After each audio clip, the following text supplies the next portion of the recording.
Afternoon, of course, we have things like the debt to GDP still approaching 70% over the next 2 or 3 years, but there was some good things about spending and cutting spending. I'm going to bring in Daniel Silke very quickly, the analyst on the political economy.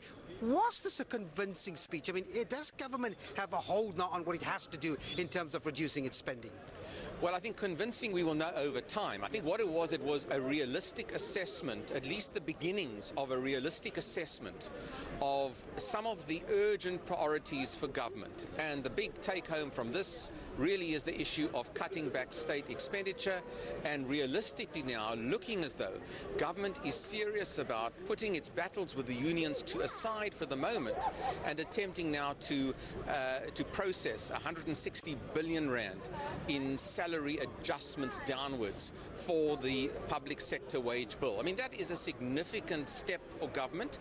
It's a significant financial and political step now for the Minister of Finance to begin a process of negotiating with the unions. And on that basis, I think it is something more unusual. We haven't quite seen government willing to really take the battle to its key alliance partners, particularly the trade unions. And no doubt the big question will be over the next few months as to whether this 160 billion rand cuts will indeed be accepted by the unions and what kind of disruptions we could have as a result of that. But there are other issues. There's no tax for South Africans, no personal tax increases, no VAT increase. And for the first time, I think in many budgets, government is finally understanding that you cannot continue to raise taxes and expect your revenue to be raised as well. We've seen the more you raise taxes, the less government collects in its revenue, and we saw dramatic reductions in revenue collections announced this afternoon. And I think that will act as something of a relief for the average South African, for the poorer and middle class South African who has been extremely cash strapped over the last while. So I think it's an important step in the sort of very slow process of rectifying where we've been in South Africa. But the old saying, the proof will be in the pudding, still remains.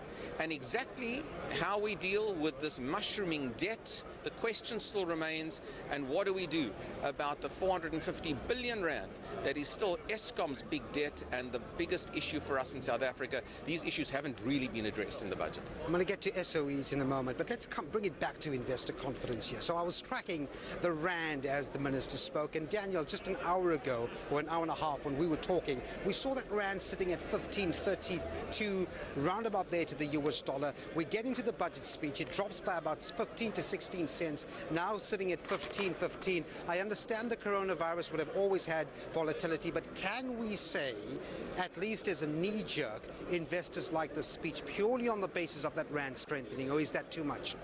Look, it is a difficult period given the coronavirus and the fleeing from risk for many investors, and I do think that we would expect a fair amount of volatility in the currency today because of the global factors and because of the budget speech. But I think the spending cuts announced are serious, and I think their magnitude is big enough to give some encouragement to the investor community and, for that matter, perhaps even to the rating agencies watching this, that there is at last a degree of seriousness about what the government intends to do. And on the basis of that, I think that it is a budget, broadly speaking, to be welcomed. The rand itself is going to remain, I believe, extremely volatile over the next short to medium term as well.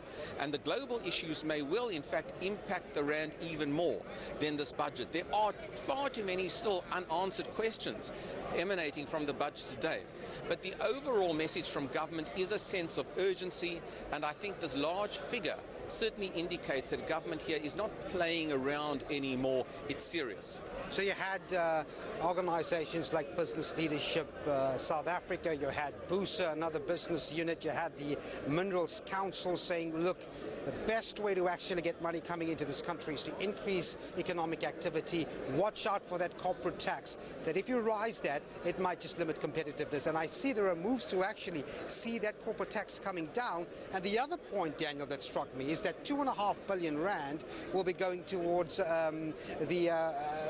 fund for the NPA and other investigative tasks. Fighting corruption is a big investment concern, and that's a positive, I would think. There's no doubt that the additional money for the Hawks and for the NPA are vital. It's going to have 800 new prosecutors available. It must send a shiver through the backs of of those sitting in Parliament who may well be implicated in future, and I think that's a real positive. One of the issues we know about South Africa and about the investigation into state capture is the incapacity or the undercapacity of the NPA to prosecute. And I think this is a very important issue for all South Africans worried about what's gone on in the last decade or so. But clearly, foreign investors are going to be looking for consistency. They're going to be looking for a message. And I think they probably will have found a fair amount to be positive about in this budget this afternoon.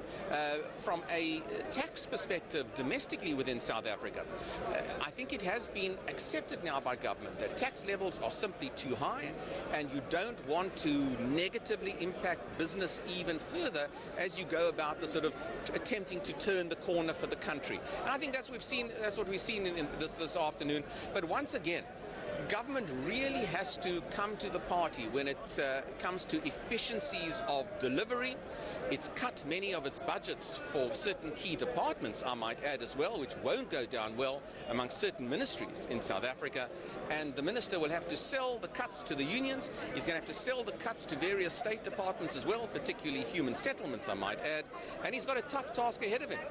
We're going to have to watch. Daniel, so thanks very much for giving us that commentary before and immediately after the budget.